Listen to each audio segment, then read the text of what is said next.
যে পুরো এতগুলো অ্যাপয়েন্টমেন্ট, এ তো ছোটো অ্যাপয়েন্টমেন্ট নয়, যেটা অ্যাকচুয়ালি আমাদের এসএসসি ক্ষেত্রে হয়েছে। ওখানে 26,000, এখানে 32,000।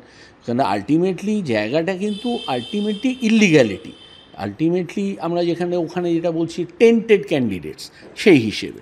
তো আলটিমেটলি যদি আমরা দেখি তো এইখানে ফিগারটা যেটা আসছে গুড ব্যাড ইনডিফারেন্ট, আলটিমেটলি ইলিগ্যালিটি থেকেই কিন্তু এটা ফ্লো করছে।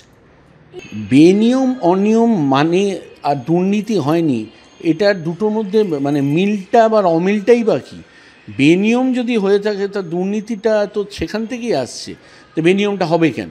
একটা আফটারঅল একটা পাবলিক অ্যাপয়েন্টমেন্ট, যদি এখানে অ্যাপয়েন্টমেন্টের ক্ষেত্রে এরকম শর্টকাট প্রসিডিওর অ্যাডাপ্ট করা হয়ে থাকে, যেটা আলটিমেটলি আমরা এসএসসি ক্ষেত্রে অলরেডি সুপ্রিম কোর্ট অবধিও এটা ট্রাভেল করেছে এইভাবেই, সেখানেও তো বলা হচ্ছে এই লোকগুলো বেআইনিভাবে অ্যাপয়েন্টেড, তার মানে সেখানে কিন্তু মেনে নেওয়া হচ্ছে।